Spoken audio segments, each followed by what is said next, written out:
Sangye chedong tsogi chonam la jong chum bao du dani kyam su chi dagi jin sogi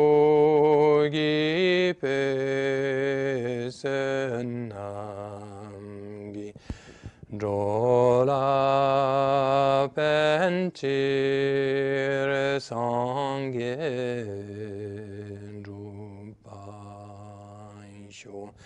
sangye chedong tsogi chonam la jang chu bao du dani kyam su chi dagi jin sogi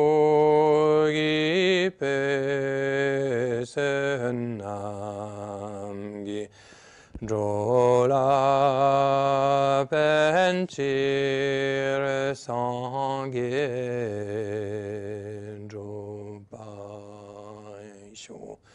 sangye chedong tsogi chonam la jang chu bao du dani kyam su chi dagi jin sogi pesenamgi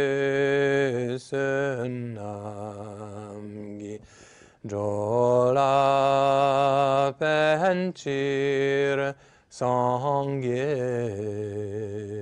drupaisho.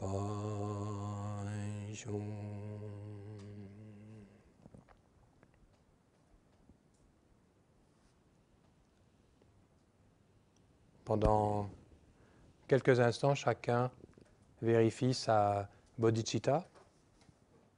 Pourquoi donner un enseignement? Pourquoi recevoir un enseignement?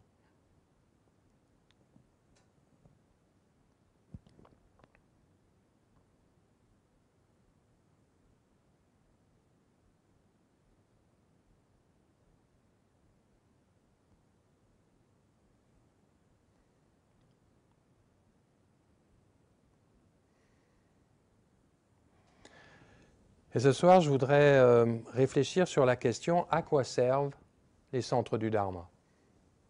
Ou en d'autres termes, quelle est la raison, quelles sont les raisons d'exister des centres du Dharma? Dans les années 70, quand le Dharma s'est implanté, quand le Dharma tibétain en tout cas s'est implanté en Occident, en Europe, notamment en France, et puis en Amérique du Nord d'abord, ensuite dans les autres parties de l'Occident. Mais le précédent Kalu Rinpoché a d'emblée établi des centres du Dharma. Et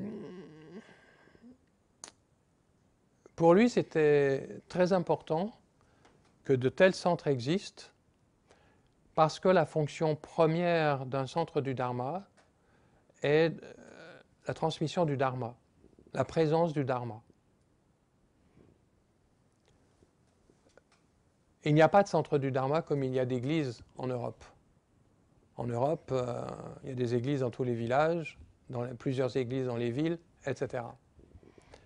Les premiers Européens qui sont devenus bouddhistes, qui se sont engagés dans cette voie, je ne parle pas de l'engagement monastique, hein, mais les personnes qui vraiment ont pris refuge et qui ont défini que le Dharma était leur voie spirituelle. Eh bien, il était difficile pour ces personnes de maintenir une présence du Dharma près de chez eux, quoi, près de chez elles. Donc, Kalu Rinpoché a dit, mais il faut créer des centres du Dharma de façon à ce que le dharma soit présent, c'est-à-dire qu'il y ait l'étude possible, qu'il y ait la pratique possible. Et puis, dès que ces centres ont été structurés, eh bien, il a envoyé des lamas. Quand il venait, eh bien, il venait avec une brochette de lamas et puis il laissait 1 ou 2 lamas ici, il allait dans un autre centre, dans un autre pays, et il laissait un lama, etc. Donc en fait, la présence du Bouddha, si l'on peut dire, était présente dans le centre avec le Dharma était présent, et puis il y avait quelqu'un pour expliquer le Dharma, pour donner des instructions, pour transmettre. Voilà. Ça, c'est la raison qui me semble première de l'existence de centres du Dharma. Après, on peut vérifier si dans les centres du Dharma existants, ces raisons-là sont toujours présentes. J'espère que oui. Et puis j'espère qu'on fait tout pour maintenir cette présence du Dharma. Mais ça rejoint un point, c'est l'inspiration. Dans un enseignement, Ringu Rinpoche explique Depa, la confiance, selon trois éléments. L'inspiration, la certitude et l'aspiration. Et ces 3 éléments sont importants. D'abord, nous devons être inspirés. Et c'est difficile d'être toujours inspiré uniquement par Facebook ou par ce que l'on trouve sur le net, quoi. Et on voit bien dans la période de l'épidémie qu'on manque de la présence, on manque de la relation présentielle. Et qu'il y a beaucoup de choses qui se font par Zoom, c'est très bien, ça peut dépanner, mais que ça ne remplace pas l'échange et le partage direct entre 2 ou plusieurs personnes. Et on se rend compte que la Sangha, c'est un élément qui est inspirant, qui devrait être inspirant. Alors la Sangha, vous avez la Sangha laïque et vous avez la Sangha monastique. Et il n'y a pas que la Sangha monastique qui devrait être inspirante. La Sangha laïque devrait être inspirante aussi. À l'époque du Bouddha, on voit ça dans des textes, à l'époque du Bouddha, alors ils étaient moines, d'accord, mais quand il y avait un bouddhiste qui passait, eh bien c'était très inspirant pour les personnes hindoues du village que ce moine-là traversait. En d'autres termes, pourquoi c'était inspirant?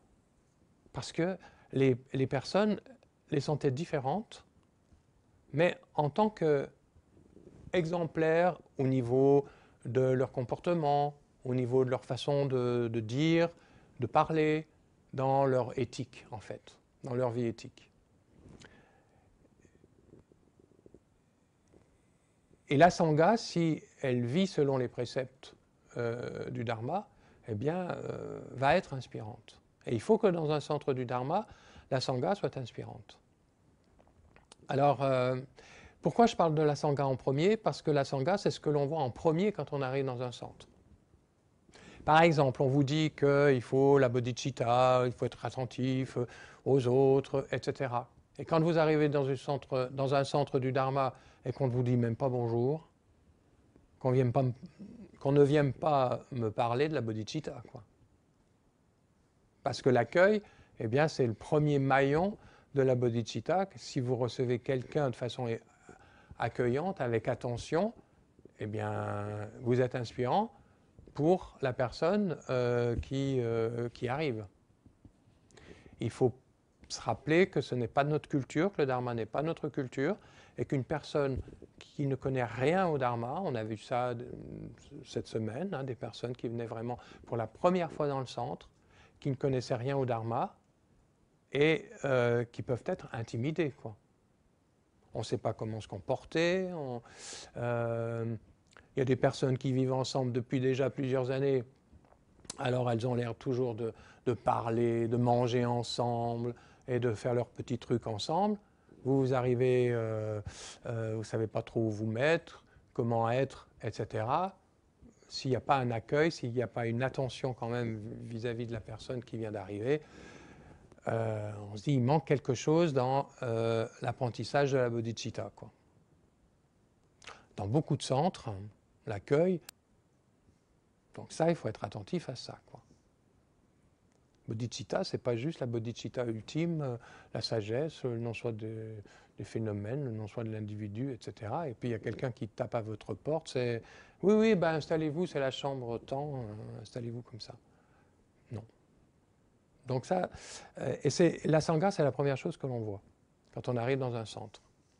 Ici, nous avons fait le choix, après quelques années d'existence, nous avons fait le choix que la sangha, ce soit une sangha monastique qui puisse vivre ici. C'est-à-dire, pour domicilier ici, il faut être moine.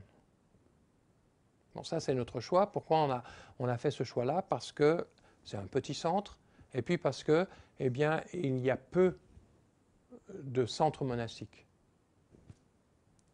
en France. Il y a beaucoup de centres où vivent des laïcs, et c'est très bien. Mais il faut aussi que ceux qui aspirent à une vie monastique, eh bien, puissent trouver un lieu où ils vont pouvoir vivre leurs préceptes, leurs engagements, sans entrer en confrontation, je dirais, avec la façon de vivre, eh bien, des personnes laïques qui vivent dans le centre. Donc, pour nous, ça nous semblait important de faire ce choix. Mais c'est un centre monastique, c'est-à-dire que pour y domicilier, pour y vivre vraiment, il faut être moine, mais toute personne laïque peut séjourner autant qu'elle veut dans le centre. Et quand on vient dans un centre du Dharma, il me semble que ce n'est pas pour retrouver tout ce que l'on trouve à l'extérieur. On ne va pas être exempt de tout ce que l'on trouve à l'extérieur, parce qu'on vient avec notre rucksack, quoi, avec notre sac à dos et avec tout ce qu'il y a dedans. Mais on doit pouvoir trouver autre chose, qu'on ne trouve pas forcément, ou en tout cas moins facilement, à l'extérieur. Tout d'abord, le recueillement. Et un centre du Dharma, comme j'ai coutume souvent à le redire, ce n'est pas un club med dharmique. C'est un centre du Dharma. La première qualité qu'on doit ressentir arriver dans un centre du Dharma, c'est le recueillement. Le recueillement, ça veut dire quoi? Silence. Maximum de silence. On n'est pas avec les vœux de silence, mais un maximum de silence. Donc chacun doit se sentir concerné de comment préserver le silence dans un centre du Dharma. Bien sûr qu'il peut y avoir des moments de détente et de blagues, et on peut être détendu et rigoler. Mais il faut que ce qui domine, c'est quand même le recueillement avec le silence.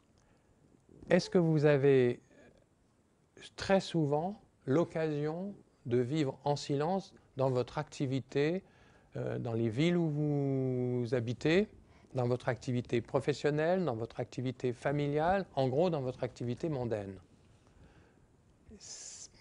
Pas très fréquent, pas très possible. Il y a même des personnes qui ont peur du silence. Et vous devenez tout à coup suspecte en ville parce que eh bien, vous êtes plutôt en retrait et on va dire plutôt dans une attitude d'intériorité. Bon. Dans un centre du Dharma, là, ça ne doit pas paraître suspect, quoi. C'est complètement normal. Et je pense que 90% des personnes qui viennent dans le centre, elles recherchent cette qualité d'intériorité, de silence, de recueillement, quoi.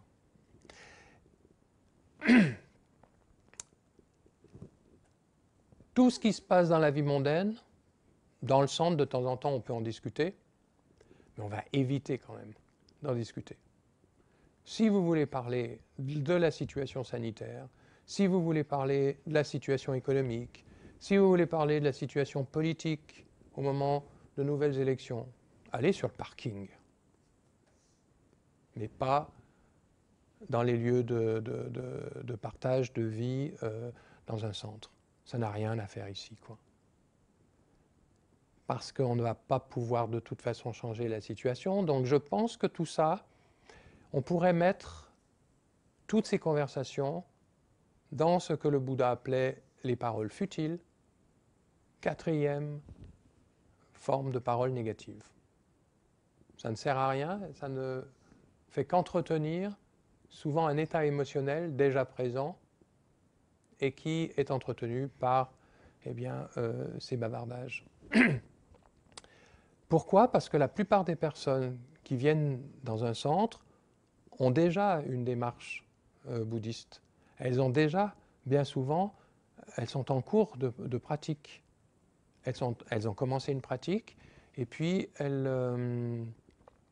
ont envie de venir dans un centre pour que par le silence, par un petit peu de solitude, eh bien, elles puissent retrouver leur pratique avec un peu plus d'assiduité, avec un peu plus de profondeur, de passer un peu plus de temps pour comprendre davantage leur pratique et ce qui se passe dans leur esprit.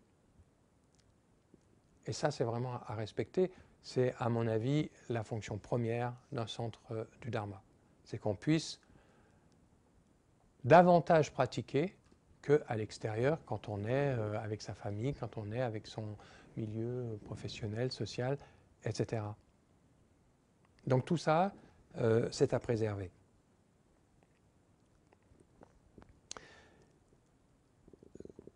Dans un centre du Dharma, le minimum au niveau éthique, c'est les 5 préceptes. Suivre les 5 préceptes, appliquer les 5 préceptes. Vous pouvez fumer, mais il y a un lieu pour fumer sur le parking. Mais les 5 préceptes, c'est la base de tout pratiquant bouddhiste. On parle souvent des préceptes pour les moines, mais il y a des préceptes qu'on appelle les préceptes de fidèles laïcs. Mais c'est les préceptes pour laïcs, point. Et ces préceptes sont au nombre de 5, et on va s'efforcer de les respecter, de les vivre quand on est dans un centre du Dharma. Le premier, c'est ne pas tuer. Alors, bien sûr, on dit souvent ne pas tuer avec la motivation de tuer, c'est-à-dire que si,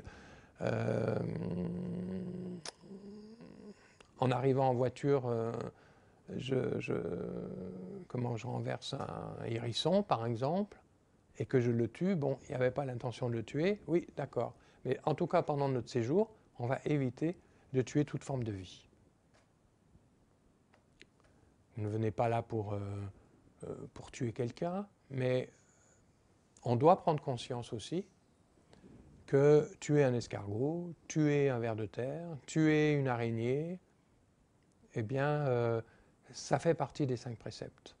Et dans un centre du Dharma, on va éviter de bousiller les fourmis, les mouches, etc. C'est le premier précepte de la conduite éthique, quoi. Le respect de toute forme de vie.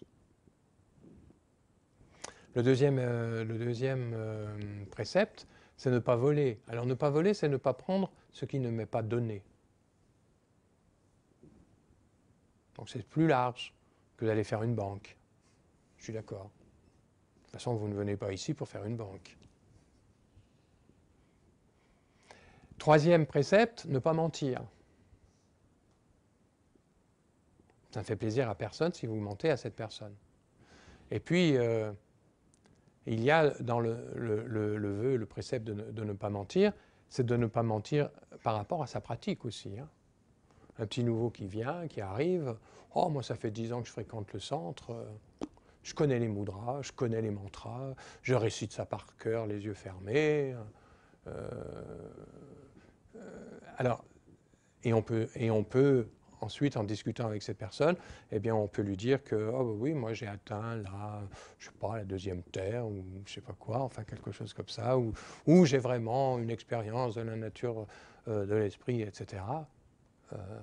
On n'est pas là pour se vanter, pour parler de notre cheminement. De façon générale, on ne parle pas de sa propre pratique. On en parle, oui, à son ami spirituel, mais en général, on ne parle pas de sa pratique à quelqu'un qui pratique le Dharma et en mangeant notre dessert, quoi. Non, c'est pas ça. Notre pratique du dharma, c'est un cheminement qui nous est personnel, mais je dirais même qui est intime, quoi. Il y a des moments très agréables qu'on a envie de partager, il y a d'autres moments on a moins envie de partager ce qui se produit dans notre esprit. Donc, on voit ça, on essaie de travailler sur notre esprit, on peut discuter avec des moines, avec le lama, si s'il est notre ami spirituel, etc. On parle de notre pratique, bien sûr, mais évitons d'en parler aux collègues, etc. Ensuite, pas d'intoxicants. Alors, c'est intéressant parce que pas d'intoxicants, c'est-à-dire on réduit les intoxicants au tabac et à l'alcool. Donc ici, effectivement, on ne sert pas d'alcool. Et puis personne ne fume. Ceux qui fument, je répète, vont sur le parking parce qu'ils ne peuvent pas faire autrement que de fumer. Ok. Mais dans le centre, en tout cas dans l'enceinte du centre, non, quoi. Et puis, quelqu'un qui se dit non, non, mais moi je n'ai pas d'addiction, ni pour l'alcool, ni pour le tabac, mais alors par contre Netflix, j'y suis 2 heures par jour. Eh bien rajoutez quoi, rajoutez comment on appelle ça, les réseaux sociaux, tout ça, comme intoxicant, parce que ça peut être une véritable addiction, quoi. Thich Nhat Hanh, je crois qu'il a rajouté comme ça dans les préceptes, dans ses 5 préceptes, je crois que dans les intoxicants, il a rajouté quelque chose de genre. Parce que c'est complètement un intoxicant de notre époque, ça. Alors, on peut se dire, oui, je suis très libre des intoxicants parce que je ne bois pas et parce que je ne fume pas, mais je ne peux pas me passer de Facebook plusieurs fois par jour, d'Instagram ou de Netflix 2 heures minimum par jour, quoi. Bon, l'addiction, elle se situe simplement ailleurs parce qu'il y a d'autres formes d'addiction qui n'existaient pas il y a 2600 ans. Donc, adaptons un petit peu le dharma à notre époque et voyons quelles sont nos addictions de cette époque, quoi. Et puis, pas d'inconduite sexuelle. C'est pas ici que vous ne venez pas ici pour trouver votre âme sœur, quoi. Ça peut se produire. Mais enfin, c'est pas ici que vous allez... Enfin, c'est pas votre motivation de venir ici pour vous éclater pendant un week-end, quoi. Voilà. Donc, ces 5 préceptes, c'est le minimum de l'éthique bouddhiste, d'un pratiquant bouddhiste. C'est le minimum. Donc, dans tous les centres du Dharma, on devrait vivre en suivant ces 5 préceptes. Alors, c'est évident que dans un centre du Dharma, on ne va pas rencontrer des personnes qui n'ont plus de facteurs perturbateurs. Ah ouais, mais il y a des personnes qui s'attendent à ça. Et un jour, quelqu'un avait posé la question à Ringo Rinpoche en disant « Mais pourquoi dans les centres du Dharma, on rencontre des facteurs perturbateurs tout aussi, voire plus puissants qu'à l'extérieur ?» Il avait répondu « Mais quand vous allez dans un hôpital, est-ce que vous vous attendez à ne rencontrer que des gens bien portants ?» Ben non. Et moi, je rajouterais que dans un centre du Dharma, théoriquement, ils se savent malades et ils viennent pour se soigner quand même. Mais les facteurs perturbateurs n'ont pas disparu, évidemment. Donc tout ce qui va permettre de travailler avec tout ça, ça va être la pratique. Et la pratique, c'est pas réciter pendant des années un mantra dont on ne sait même pas à quoi ça sert de le réciter, parce qu'on n'a pas reçu les bonnes instructions pour une telle pratique. La pratique, la première des pratiques, c'est chiner. C'est le calme mental. Alors après, vous utilisez le shiné selon le Theravada, le shiné ou le calme mental selon les sutras ou selon les tantras, peu importe. Mais il faut que shiné se développe dans notre esprit. Ce n'est pas possible autrement. Et shiné, c'est être conscient de ce qui se passe dans notre esprit, c'est par cette vigilance, par cette attention, par cette non-distraction, être davantage conscient de ce qui se passe dans notre esprit et comprendre ce fonctionnement et comprendre en quoi ce fonctionnement est nuisible pour moi et pour autrui. Ce n'est pas simplement la concentration ou la non-distraction comme on définit souvent le calme mental. Oui, il y a cet aspect-là, mais il y a cet aspect compréhension. Pourquoi dois-je calmer mon esprit? En quoi cela va me rendre plus heureux de calmer mon esprit? En quoi ça va me permettre de rendre les êtres plus heureux dans mon entourage proche si mon esprit est plus calme? Est-ce que c'est clair pour tout le monde, ça? Nous devons comprendre ça. Et ensuite, nous passons à l'acton, la vue pénétrante, c'est-à-dire établir la vue, c'est-à-dire la compréhension de la nature des phénomènes et de la nature de l'individu. La vue, c'est l'étude, l'analyse de la nature de l'individu et des phénomènes, en avoir une compréhension intellectuelle. Et une compréhension intellectuelle qui a éradiqué tous les doutes. La vue, c'est quand il n'y a plus de doute quant à cela. Et quand la vue est établie, qu'il n'y a plus de doute, alors on applique et on médite l'actong, la vue pénétrante. Mais toutes les pratiques se résument à Shiné et l'actong, le calme mental et la vue pénétrante. Alors, il y a des éléments qui vont nous aider à tout cela. Notamment, nous sommes dans le bouddhisme tibétain, le Vajrayana, et le Vajrayana fait partie du Mahayana, du grand véhicule. Donc, que va mettre en pratique un pratiquant du Dharma dans le grand véhicule? C'est la pratique, dans sa vie quotidienne, des 6 paramitas, des 6 vertus transcendantes. Le don. Alors, c'est intéressant de voir, chacun peut observer, comment ai-je mis en pratique, comment ai-je pratiqué aujourd'hui le don? C'est très bien de se poser cette question, quoi. Il y a 3 formes de don. Il y a le don de la protection, le don matériel d'abord, le don de la protection et le don du dharma. Donc ça, chacun peut voir. Mais le don, c'est la première des paramitas. Ensuite, c'est la conduite éthique. Alors la conduite éthique, eh bien, vous savez, on va éviter, on en parlait tout à l'heure, mais on va éviter de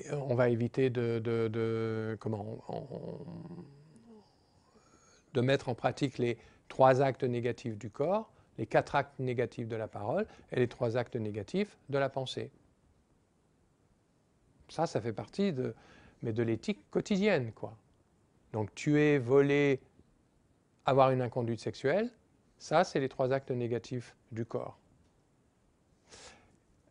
Mentir, aidez-moi, mentir, calomnier, propos blessants et propos futiles, ça, c'est les 4 actes négatifs de la parole. Donc après, cherchez dans la bibliothèque pour développer tout ça. Hein, et vous allez voir que, ok, on n'a pas tué, on n'a pas volé, on n'a pas eu d'inconduite sexuelle, d'accord, mais déjà au niveau de la parole, on est bien souvent limite. Puis alors les pensées, les 3 formes de pensées négatives, hein, eh bien c'est les pensées malveillantes, la calomnie, et puis les pensées, comment on appelle ça, les pensées, je trouve plus le mot, je ne trouve plus le mot, les pensées, vous savez, quand on tombe dans l'extrémisme du nihilisme ou l'extrémisme de l'éternalisme, c'est les pensées erronées, quoi, hein, qui se basent sur une erreur. Rien n'est éternaliste, rien n'est extrémiste. Nihiliste et éternaliste. Voilà. Bon, eh bien, il y a des jours, des pensées pas très positives vis-à-vis de quelqu'un, on en a tous, hein. Ça nous arrive. Bon, ben, il faut prendre conscience de ça. Voilà. Ensuite, après l'éthique, il y a la patience. Ben, dans un centre du Dharma, oui, on va pratiquer la patience. C'est clair. Comment pratiquer le lécor, par exemple? C'est très drôle. Vous avez, et quand on met pour la semaine, on met le tableau du Lécor pour la semaine. Vous avez des personnes qui ont calculé, hein, qui sont là en début de semaine, et ils ont calculé, oh ça c'est pas trop compliqué, ok, donc je mets ça mardi, mercredi, jeudi, vendredi, samedi, dimanche. Après la grosse plonge, si c'est un peu compliqué, eh ben, ceux qui ne sont pas là tout de suite ou pas aussi rapides, ben, ils scoltinent la grosse plonge plusieurs fois par semaine. Mais moi j'ai fait mon petit truc, donc j'ai rempli mon quota de Lécor avec un truc qui ne m'engage pas trop, qui m'est facile, quoi. Et après, on vient parler de bodhicitta, quoi. C'est-à-dire qu'il y a la théorie d'un côté, et puis après, il y a nos actions. Et c'est sûr que pour tout ça, il faut beaucoup de patience, il faut beaucoup de persévérance, la quatrième des paramitas. Il faut accepter eh bien, d'aller un petit peu hors de notre zone de confort, par exemple. Et puis de se dire, eh bien, si aujourd'hui je ne fais pas ça, mais je fais la grosse plonge et ça me coûte, mais ça c'est un don. Ça fait partie de la paramita du don. Ici, par exemple, on vous demande de faire votre chambre avant de partir. Avant, tout le monde s'en allait comme ça. Et le dimanche, à partir de 16h30, 17h, à l'Évlan, les moines, on prenait le chariot et on faisait toutes les chambres. Et puis l'Obsang était responsable de ça. Et je peux vous dire que plus maniaque que l'Obsang. Voilà. Mais donc, on y passait du temps. À un moment donné, on s'est dit, mais attends, c'est pas un hôtel ici. C'est pas un hôtel dharmique, quoi. Après, l'état dans lequel vous laissez votre chambre, c'est un don que vous faites à la personne qui vient après vous, quoi. Même si l'Obsang passe pour vérifier. Mais il y a la pratique du Dharma partout, quoi. Et dans un centre du Dharma, on ne pratique pas le Dharma de telle heure à telle heure parce qu'on est en rituel ou en méditation, ou de telle heure à telle heure parce qu'il y a un enseignement, mais on va s'efforcer d'intégrer la pratique du Dharma dans absolument tout ce que l'on fait. Et ça, c'est très important de le comprendre. Après, donc, on a parlé de la patience, de la persévérance. Il y a la non-distraction. Donc ça, c'est pareil. L'entraînement de Shiné, mais se fait pas seulement lors des week-ends Shiné. Chaque fois qu'on est ici, eh bien, on doit observer notre esprit. Est-ce que je laisse mon esprit partir dans la distraction comme lorsque je suis subjugué par des tas d'éléments extérieurs qui me titillent et puis ben, je saute de l'un à l'autre? Ou est-ce que je profite de mon séjour dans un centre du Dharma pour travailler ma vigilance, mon attention? Donc quand je bois un café face à la vallée, est-ce que je rêve? Est-ce que je laisse aller mon esprit? Si j'en ai besoin parce que j'ai une dure semaine, ok, je le fais, mais de façon consciente. Mais je peux aussi, si je ne suis pas trop fatigué, eh bien je peux aussi prendre mon café et regarder la vallée, tout en observant ce qui se passe dans mon esprit. Et là, il y a une qualité d'attention, ça c'est Shiné. Donc on peut pratiquer et je dirais profiter de notre séjour dans un centre du Dharma pour pratiquer un maximum. Mais vous voyez que dans ce genre de pratique, il n'y a pas de tension. Je ne me donne pas en arrivant le vendredi soir dans un centre du Dharma, il faut absolument que je récite 10 000 mantras de cette pratique-là avant dimanche midi, quoi. Ça, c'est cocotte minute. Hein. Mais par contre, Shiné est présent de façon beaucoup plus détendue. Et puis, il y a la connaissance transcendante, la sixième paramita. C'est-à-dire ne pas fixer les choses, ne pas saisir, ne pas solidifier les choses. M'entraîner à cela. Et ceux qui sont dans la pratique de l'Aktong, eh bien, c'est un centre du Dharma normalement idéal pour voir la nature des phénomènes la nature de tout ce qui s'élève dans mon esprit et toutes les situations auxquelles je dois faire face, y compris faire un lécor pas très sympa et qui fait naître tel ou tel facteur perturbateur dans mon esprit. C'est idéal pour faire l'actung à ce moment-là.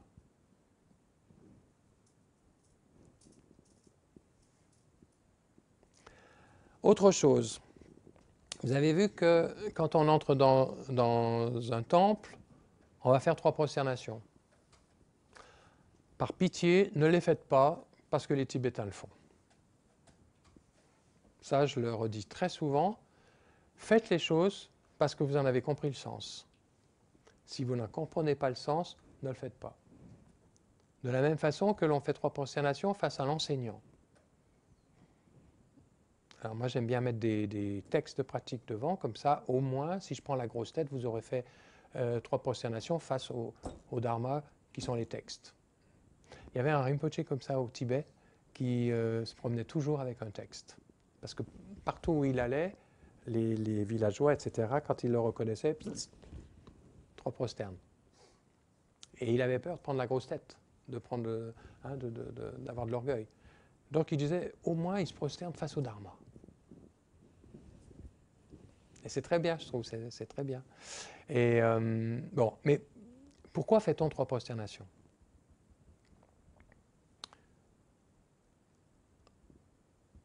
Le sens de se prosterner, déjà. On dit c'est rendre hommage, mais on peut très bien rendre hommage en offrant des fleurs, en offrant de l'encens. Vous rendez hommage en mettant des bougies, par exemple, en faisant des offrandes de lumière, etc.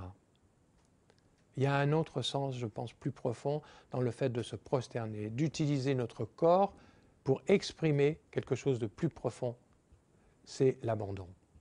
Je m'en remets. Je m'abandonne.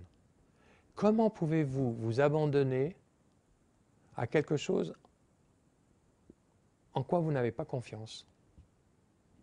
L'abandon ne peut être que parce que nous avons confiance. On en revient au sens du refuge.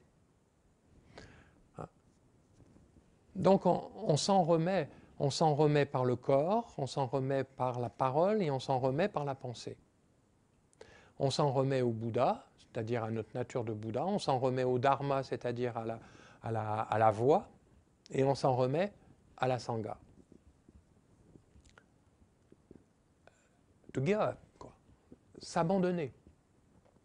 C'est-à-dire que quand on fait 3 prosternations, oui, je m'en remets, mais qu'est-ce qu'on abandonne pour vraiment s'en remettre? À chaque fois qu'on fait une prosternation, mais qu'est-ce que j'abandonne?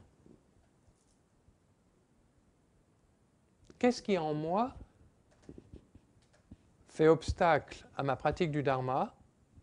Un élément peut-être auquel je suis très attaché, mais c'est justement l'occasion de... Je m'en remets, c'est-à-dire que je l'abandonne. Et si je l'abandonne, ben je ne l'ai plus, quoi.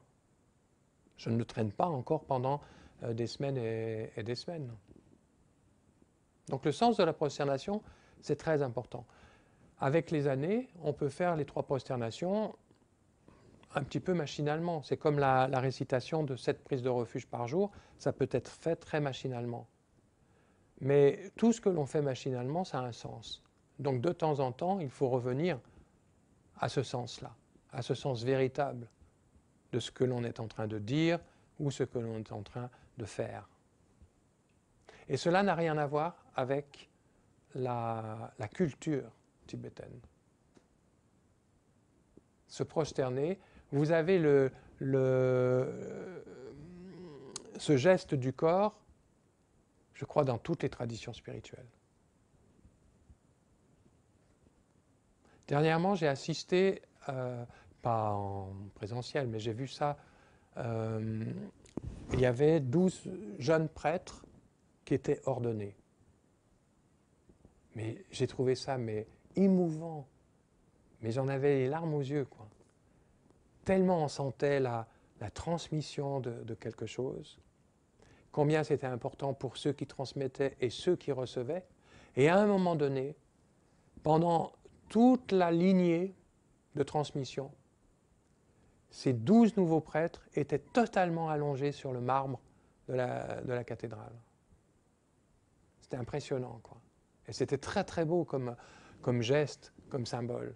Donc tous les gestes que l'on fait, il y a vraiment un sens derrière ce geste-là. Ce n'est pas simplement un sens culturel, c'est un sens lié à ce qui se passe spirituellement, c'est-à-dire qui va avoir un impact sur notre esprit. Je ne vois plus personne, mais bon, il y a un très beau soleil, donc on va le laisser comme ça, c'est très bien, ça va changer dans peu de temps.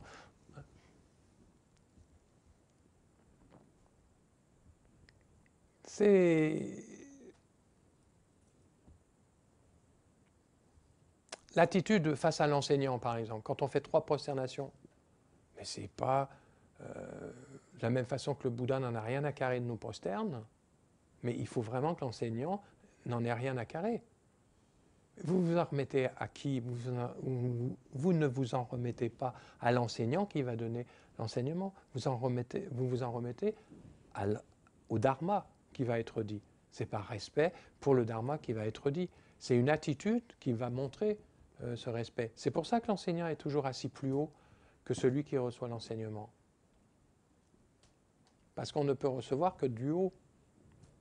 C'est le sens de transmission. Donc, c'est pour ça qu'on installe l'enseignant sur une estrade, voire un trône quand c'est Rinpoche, et puis un super trône quand c'est Karmapa ou Dalai Lama. Et c'est très... Quand vous connaissez ça, par exemple, le Dalai Lama, quand il donne une initiation ou un enseignement du Dharma, il est assis sur son trône. Bon, plus maintenant parce qu'il a vraiment des problèmes de genoux. Mais quand il donnait une conférence publique, non, il était assis sur un fauteuil. Pour lui, c'est très clair. Quand il y a transmission ou simplement exposé, on va dire. Hein, c'est différent. Le lécor, le sens du lécor dans un centre du Dharma. Je ne sais pas si le lécor existe dans tous les centres.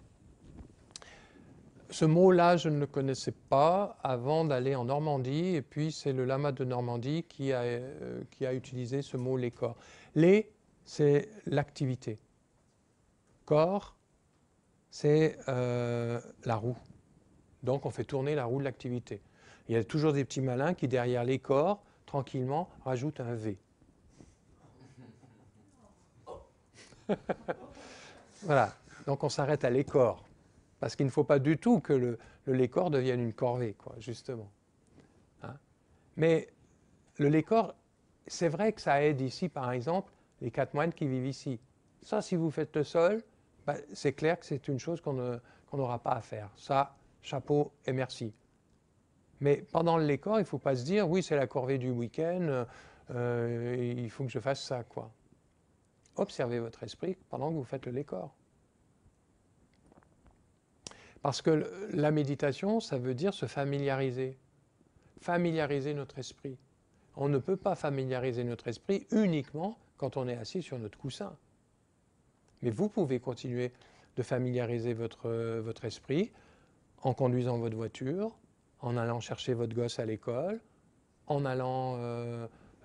donnant un soin ou en travaillant parce que vous avez ça à faire. Vous pouvez toujours observer votre esprit et intervenir et comprendre ce qui se passe.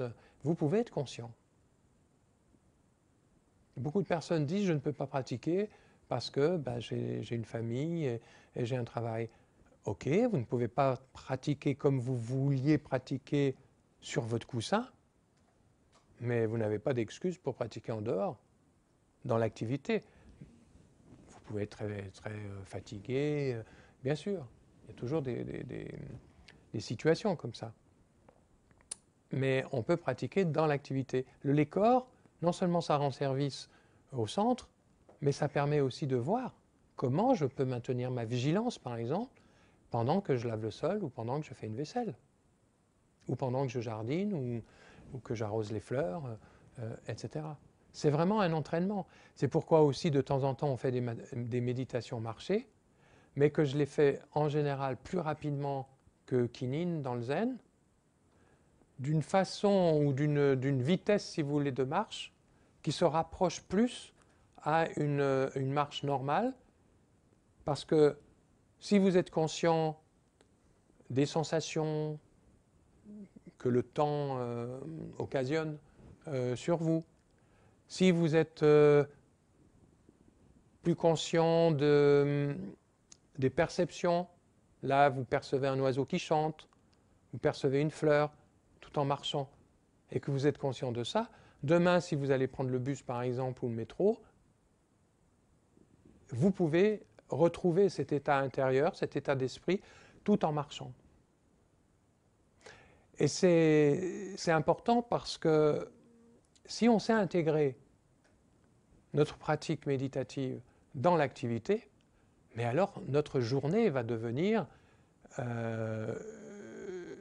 une activité, une méditation, et on va pouvoir méditer de cette façon-là, mais des heures, et des fois plus qu'un moine qui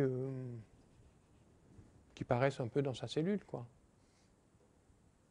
Donc, l'activité, le dharma en activité, ce n'est pas inférieur au dharma assis sur son coussin. Après, si vous avez l'occasion de partir en retraite 6 mois et de ne faire que ça c'est une autre chose, c'est encore une autre forme de pratique. Mais si nous n'avons pas l'occasion de vivre dans ces conditions maintenant, on peut pratiquer le dharma autrement. Et je trouve que tout ce que j'ai développé dans un centre du dharma, on devrait pouvoir le vivre sans être gêné par les autres. Donc notre attitude dans un centre du dharma, il faut bien se dire et se rappeler que mon attitude va avoir une répercussion sur les autres personnes qui sont venues chercher quelque chose de précis dans le centre. Donc il y a cette notion de respect, ce n'est pas simplement un respect extérieur, mais c'est un respect beaucoup plus intériorisé. Et oui, je vais développer cette vigilance, maintenir cette attention par rapport à ma façon d'être. Il y a peut-être quelque chose que je dois changer par rapport à mon attitude que j'ai dans la vie quotidienne et de tous les jours. À chacun de réfléchir à tout cela, mais je pense que dans un centre du dharma, on devrait avoir des rappels pour ça.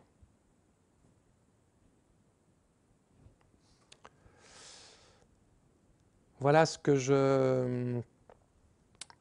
Oui, il y a des personnes aussi qui me disent « Oui, mais moi je fais une pratique du Vajrayana. Est-ce que quand je suis dans ma chambre, je peux utiliser la cloche et le damaru si je dois utiliser la cloche et le damaru ?»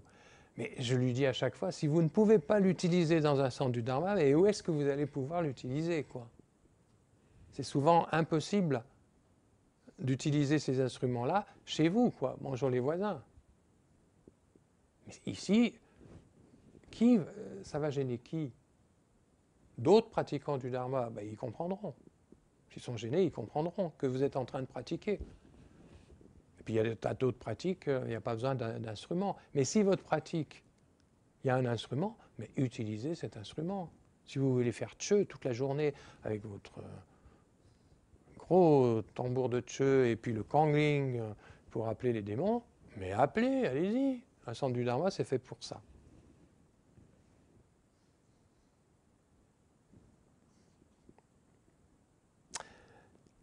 Alors, voilà ce que je voulais un petit peu développer ce soir. Qu'ai-je oublié, Lobsang ? La kata, je n'en parle pas trop parce que c'est une véritable kata. Alors, non, je n'en parle pas trop. Pourquoi ? Parce que c'est très traditionnel tibétain, mais même Rinpoché, ça n'a plus beaucoup d'importance. Bon, sachez que la kata, oui, c'est une kata de couleur blanche ou jaune, mais enfin claire, kata bleue, kata rouge, ça n'existait pas trop au Tibet, ça. Parce que le blanc ou la couleur claire, ça symbolise la pureté de notre offrande. Après, la longueur de la kata, c'est le souhait de longue vie. Voilà. Et pourquoi est-ce qu'on offre une kata ? Parce qu'en général, le lama la remet autour du cou de la personne qui l'offre Donc la personne peut la réutiliser. Et comme en général on ne demande jamais rien sans offrir quelque chose, bah, le minimum c'est une kata, puis comme on va pouvoir s'en servir, bah, à chaque demande on pourra utiliser la même kata, et voilà. Et pour les initiations, je le dis tout de suite, parce que pour les initiations, le lama ne remet pas la kata, il la garde. Mais voilà, c'est une offrande. C'est une offrande typiquement tibétaine. Bon, c'est joli comme geste. Hein. Ne me demandez pas pourquoi on la plie en cette plie. Je n'ai jamais eu de réponse à cela. Pourquoi est-ce qu'on l'offre alors qu'on s'est bien évertué à la plier en cette plie, puis ensuite on l'enroule. Et au moment où on l'offre, on ouvre tout et on l'offre comme ça. Ça, je ne sais pas la signification de tout ça.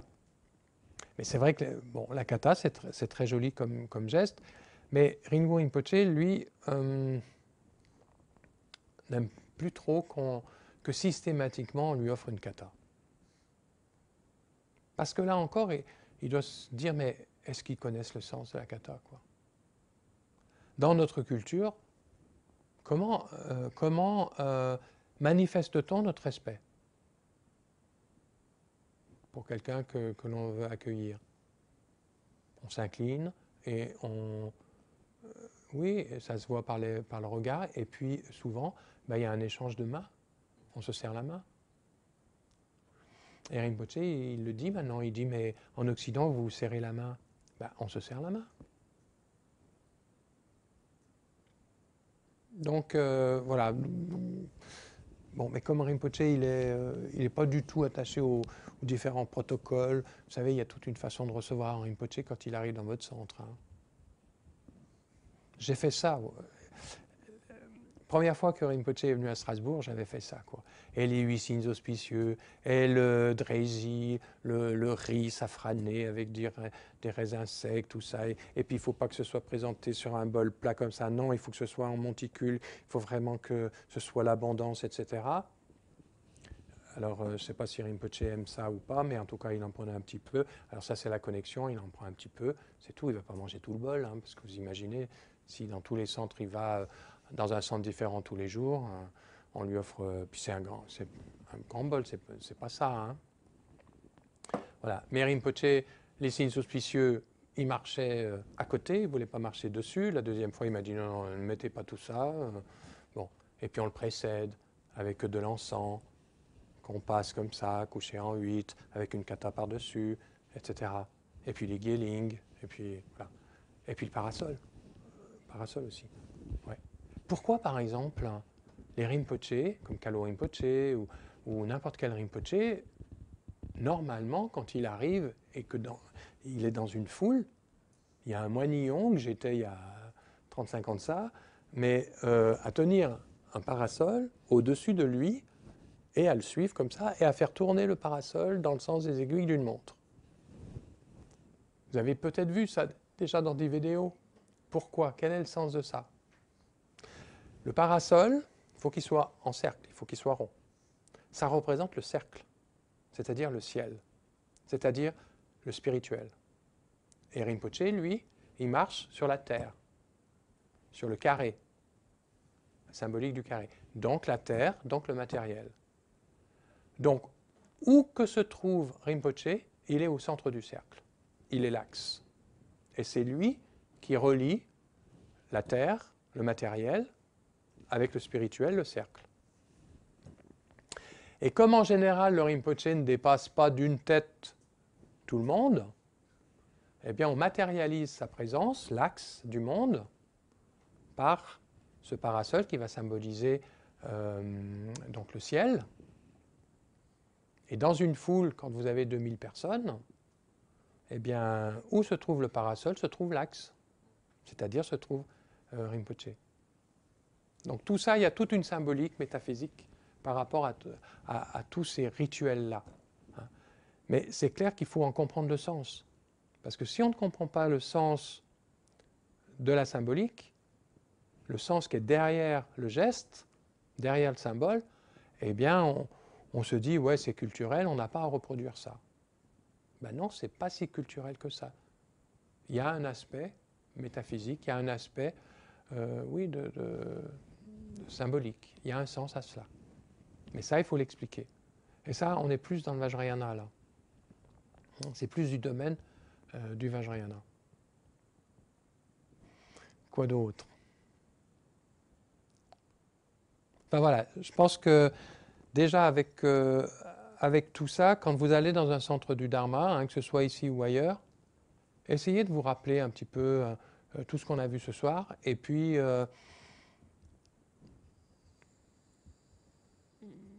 d'adopter une attitude qui va être tout simplement favorable à votre pratique, quoi. Ça ne retire pas le fait d'être détendu. Hein, ne devenez pas crispé, ne devenez pas oh, qu'est-ce qu'il faut que je fasse hein. Non, soyez détendu. Mais je redis, un centre du Dharma, c'est pas le club maître dharmique, quoi. On doit y trouver autre chose que de la détente et du repos.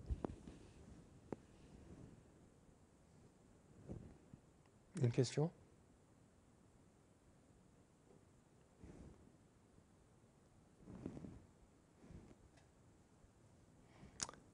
Alors, on va faire la dédicace. Ça aussi, pourquoi fait-on la dédicace, quoi ? Parce que nous sommes dans le grand véhicule. Et que ce que l'on peut comprendre, ce que l'on peut avoir pratiqué, ce qui a pu se passer dans notre esprit, eh bien, on ne va pas le garder pour soi, mais vraiment on le dédie à tous les êtres et on fait le souhait que, eh bien, tous les êtres, ou que ce que je dédie devienne la cause de l'éveil pour tous les êtres. Et ça, là encore, c'est l'attitude du Bodhisattva. J'avance sur le chemin, mais je le fais toujours pour libérer tous les êtres. Et c'est pour ça que tout à l'heure, la prise de refuge, je n'ai pas utilisé le terme pour le bien de tous les êtres. Mais j'ai vraiment utilisé le terme pour la libération de tous les êtres. Le Bodhisattva, c'est quelqu'un qui prend l'engagement de se sentir responsable de la libération de tous les êtres. Alors chacun après, chaque bodhisattva fait un petit peu en fonction de ses moyens et où il en est sur le chemin, mais sa motivation première, c'est vraiment ça, quoi. Et lisez les engagements des bodhisattvas, tous les textes relatifs à cela, tous les maîtres parlent de se sentir responsable. C'est un engagement que l'on prend par moi-même. Je veux pratiquer le dharma, je veux réaliser l'éveil et je veux mettre tout en place dans ma vie pour libérer tous les êtres. C'est pas pour que les êtres soient mieux, c'est pas pour le bien de tous les êtres, c'est pour le bien ultime de tous les êtres. C'est pour leur libération, quoi. Et c'est le sens, c'est pourquoi on fait la dédicace à la fin de notre pratique. Par cette vertu, puissais-je promptement réaliser le Mahamudra et sans l'exclusion d'un seul, établir en cet état tous les êtres.